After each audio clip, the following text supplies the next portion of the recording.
Le 23 décembre 1588, au petit matin, Henri de Guise arrive devant le château de Blois.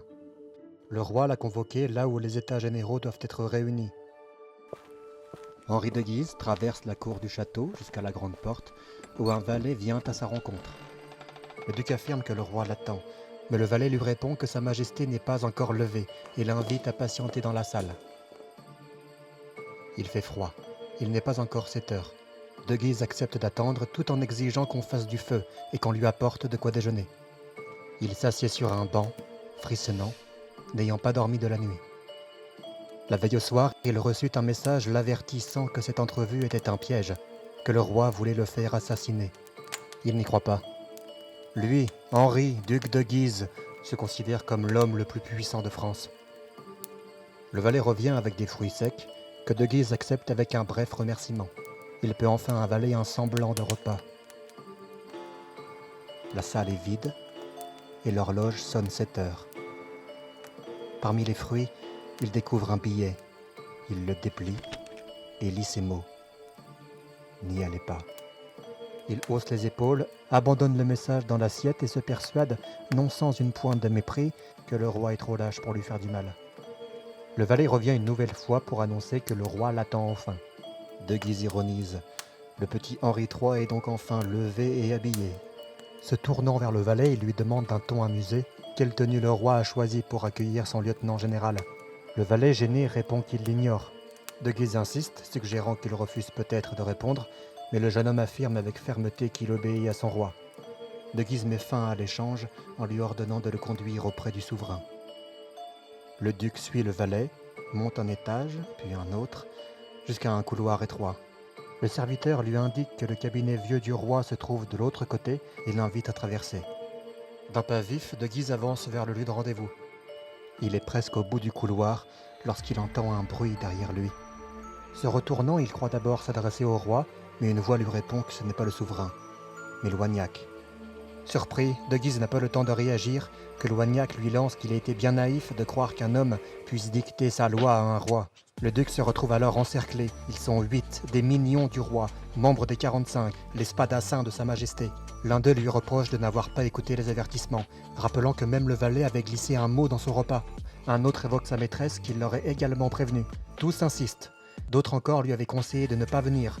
De Guise, loin de se rendre, affirme avec force que le roi ne peut agir ainsi. Il se proclame plus puissant que lui et prédit que le peuple lui donnera raison. Il rappelle que Henri III ne peut entrer dans Paris, rejeté par les catholiques comme par les protestants. Selon lui, le royaume ne peut être un compromis entre Rome et la Réforme. Ne pas choisir, c'est s'aliéner tous les camps. Il accuse le roi d'être en exil sur son propre sol, moqué par Navarre, tandis que la Ligue lui appartient. Si le roi ne choisit pas, conclut-il, le Parlement et le peuple choisiront lui. Un mignon s'empare alors de son épée et la jette au loin. Les autres dégainent leurs poignards et se ruent sur lui. Malgré le nombre, De Guise résiste avec une force impressionnante. Désarmé, il saisit un tabouret et assomme l'un des assaillants, en blesse 3 autres. Mais finit par succomber sous une pluie de coups. Son corps est percé d'une trentaine de blessures. Loignac tire alors son épée et lui porte le coup fatal en le transperçant au rein, proclamant la longue vie du roi. Comprenant que le duc est mort, Henri III sort de sa cachette. Il s'approche du corps et, l'observant, murmure qu'il est plus grand mort que vivant. À l'étage supérieur, la reine-mère, Catherine de Médicis, a entendu l'affrontement.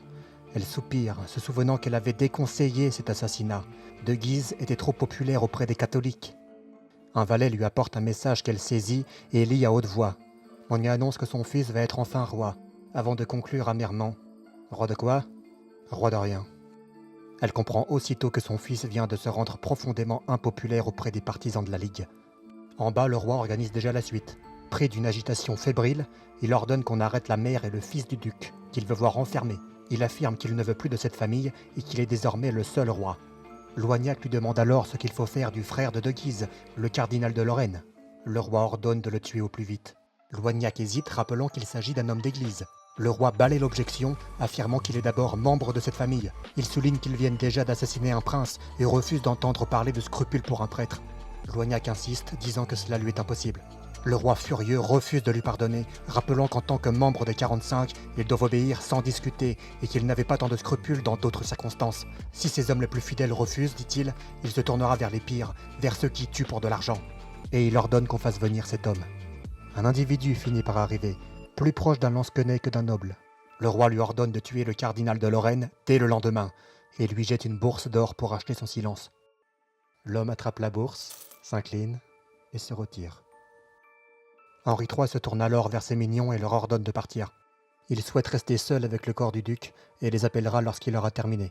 Le roi de France s'assied auprès de la dépouille de Guise et contemple cet homme de près de 2 mètres. Il réfléchit à voix basse qu'il ne peut y avoir qu'un seul roi et une seule famille régnante. Il affirme n'avoir agi ni par jalousie ni par caprice, mais par nécessité. Il n'y a qu'une seule France. La mort du duc le peine, mais elle lui semble indispensable pour lui et pour le royaume. Henri III ignore alors qu'il lui reste moins d'1 an à vivre. Il sera lui-même assassiné par un moine de la Ligue.